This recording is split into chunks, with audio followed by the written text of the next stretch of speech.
কারণ ডক্টর আসিফ নজরুল একটা Facebook post দিয়েছিলেন, পরে অবশ্য সেটি সরিয়েও নিয়েছেন, যেখানে তিনিও বলছেন যে নিরাপত্তা মানে এটা ব্যর্থতার দিকে ইঙ্গিত করছেন, যে ভারত অজিত দোভাল জানবেন না, অমিত শাহ জানবেন না, এরকম ভাবে একটা হামলা হয়ে যাবে, এটা হতে পারে না। একটু যদি ওই পুরোনো জায়গাতেই আবার একটু যাই, পেহেলগাঁওয়ের যে হামলাটা খুবই তো আসলে সন্দেহজনকই বলে মনে হয়। এখনো তো ওপেন হলো না, যেহেতু কোনো তদন্ত হয়নি বা কিছুই হয়নি।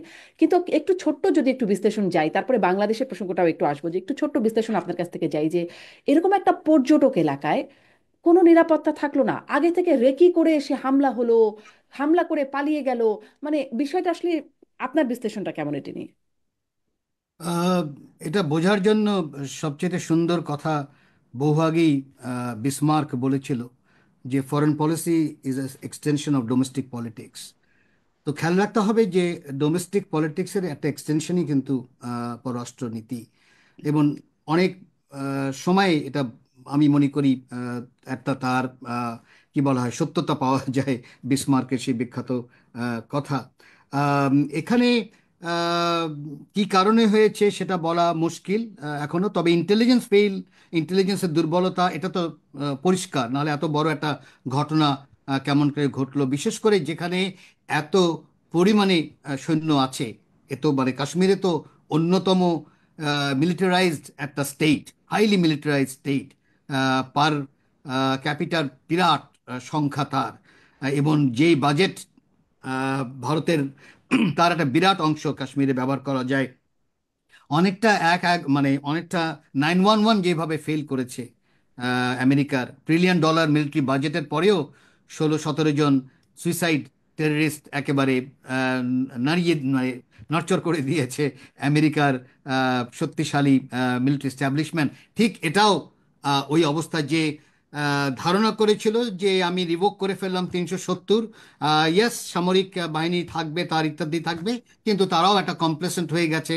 ছোটখাটো ঘটনা ঘটেছে, কিন্তু একেবারেই যে ঘটনা ঘটেনি তা না। কিন্তু আমি যদি গত 10 বছর ধরে দেখি, আহ, আমার হিসাবে যেটা আছে 2000-এর মতন মারা গেছে কাশ্মীরে, কিন্তু বিভিন্ন টেররিস্ট অ্যাটাকে, কিন্তু সেগুলো কম বেশি 2-4 জন এইভাবেই হয়েছে, এত এত বড় আকারে হয়নি। তো সেই জায়গায় আমার কাছে যেটা মনে হয়েছে, যেহেতু এখন ফেল করেছে, এখন এটাকে তো কিছু করতে হবে। মানে মিডিয়ার প্রচণ্ড হাইপ তুলেছে। আহ, আমি যদি কিছুই না করি, আমি বিজেপির কথা বলছি, তাহলে তো তার কি বলা হয় আগামীতে নির্বাচনই ঝামেলা হয়ে যাবে। মানে যদি ওইভাবে যে জিনিসটাকে দেখি, মানে ডোমেস্টিক পলিটিক্স কিন্তু এর সাথে এই ভালো মিল আছে। এখন কেউ যদি এটাকে সমালোচনা করা শুরু করে ভারতে বসে, তার তো খুব একটা ভালো অবস্থা থাকবে না। কারণ তাকেই টার্গেট করবে যে সে হয় ট্রেইটার, নাহলে সে পাকিস্তানপন্থী ইত্যাদি।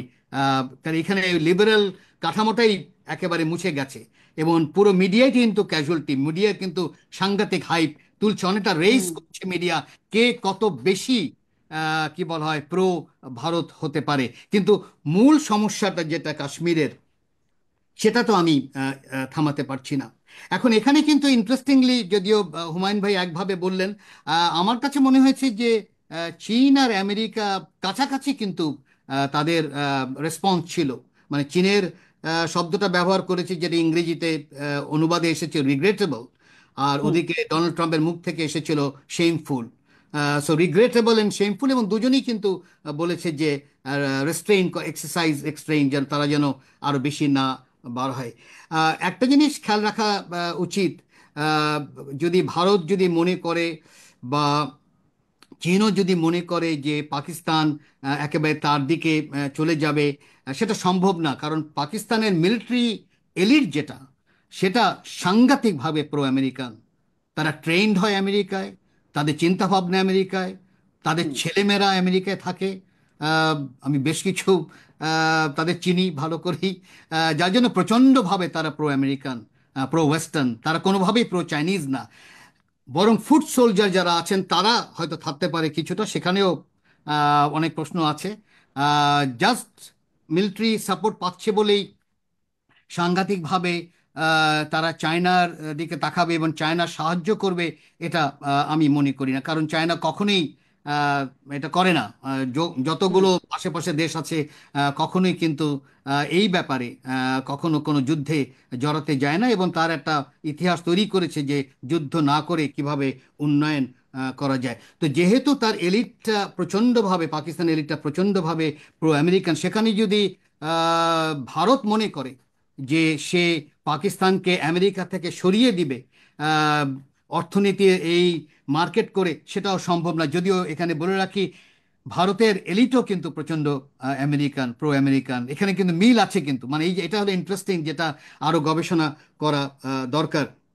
তবে যেই জিনিসটা আমার মনে হয় আহ, সম্ভাবনা যেখানে তৈরি হতে পারে, যেহেতু দুটো দেশই ভিন্নভাবে জানতে পারলো যে আগামীর কনফ্লিক্ট কোন দিকে যাবে, কারণ টেকনোলজির কিন্তু প্রচণ্ড পরিবর্তন হচ্ছে।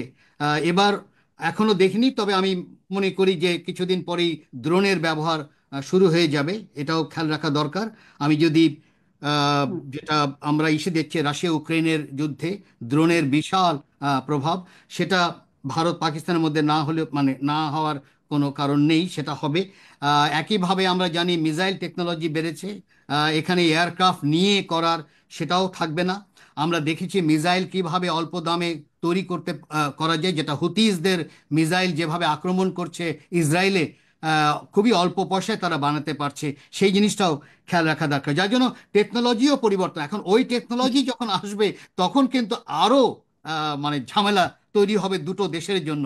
যার জন্য জি। আমি মনে করি যে এই ঘটনার ফলে হয়তো একটা স্পেস তৈরি হবে দুজনেরই, যে একটা সমাধানের দিকে দিকে যেতেই হবে। আর যেহেতু আমি বলছি যে এখানে চীন আর আমেরিকা দুজনেই কাছাকাছি বলছে রিগ্রেটেবল আর শেমফুল, তাতেও বোঝা যাচ্ছে যে আন্তর্জাতিক পর্যায়ে বড় ধরনের সেই সাহায্য পাওয়ারও কোনো কারণ নেই। সেই হিসাবে যুদ্ধের প্রতি কোনো সমর্থনও নেই। ডক্টর ইমতিয়াজ, সমর্থন একটু নেই, এটাও সেই হিসাবে একটা একটু সম্ভাবনা এটাও একটু আছে। আপনার কাছে যদি ছোট্ট করে বলেন যে তাহলে কি এখানে আশ্বস্ত হওয়া যাচ্ছে, যেহেতু যুদ্ধের প্রতি আন্তর্জাতিক সমর্থনের জায়গাটাও নাই, বা আপনি ডোমেস্টিক জায়গাটাও যেটি ব্যাখ্যা করছিলেন, তাতে কি এখানে এখানে এখন আশ্বস্ত হওয়া যাচ্ছে যে পারমাণবিক অস্ত্রের ব্যবহার এখানে হবে না? ওটা তো সম্ভবই না, মানে ওটা তো সুইসাইড করা, মানে আমি হুম হুম ওটা ওটা কোনোভাবেই ব্যবহার করা যাবে না। আমি যতখানি যেভাবেই কথা বলি না কেন, কথা হচ্ছে যে অন্য যেই টেকনোলজিগুলো আছে সেগুলো কতখানি আমি সফিস্টিকেশন, মানে সফিস্টিকেশন করতে পারি। ভারতের টেকনোলজি যদি আমি দেখি, সেটা কিন্তু অনেক এগিয়ে গেছে, এটাও খেয়াল রাখতে হবে। বিশেষ করে মিসাইল টেকনোলজি, তার মানে যে পাকিস্তান পিছিয়ে আছে তাও না, সেও কিন্তু তার সাথে লড়াই করছে। এখন যেটা আমরা স্নায়ুযুদ্ধের সময় যেটা দেখেছিলাম, যেভাবে আমেরিকা সোভিয়েত ইউনিয়নকে ড্রেন আউট করে দিয়েছিল, এই মানে স্নায়ুযুদ্ধের সময় এই সামরিক কি বলা হয় রীতিমতো উৎপাদনের মাধ্যমে পুরো সোভিয়েত ইউনিয়ন কিন্তু একেবারে ভেঙেই গেছে, কারণ লড়াইতে সম্ভবই না, কারণ আমেরিকার অর্থ আর সোভিয়েত ইউনিয়নের অর্থ এক ছিল না। এখন সেই পলিসি কিন্তু মনে রাখতে হবে, এরা সবাই হুম। পশ্চিমা বিশ্ববিদ্যালয়ে শিক্ষিত, তাদের মাথার মধ্যে এখনো স্নায়ুযুদ্ধ রয়ে গেছে। আমি মনে করি ভারতও সেই একই স্ট্র্যাটেজি হয়তো নিয়েছে, আমি কোনো এভিডেন্স তাদের নেই, মাথায় আছে, জি। কিন্তু আমার মনে হচ্ছে একই স্ট্র্যাটেজির মাধ্যমে কিভাবে পাকিস্তানকে ড্রেন আউট করা যায়। এখন পাকিস্তান এটা বুঝতে পারছে কিনা, বুঝে নতুনত্ব করবে কিনা, না হলে সেও কি ওই ট্র্যাপে পড়বে কিনা, সেটা আমরা জানি না। তবে আমার দেখার মনে হয় বিষয়। একটা হ্যাঁ। ভালো সময় এখন চিন্তা করার, নতুন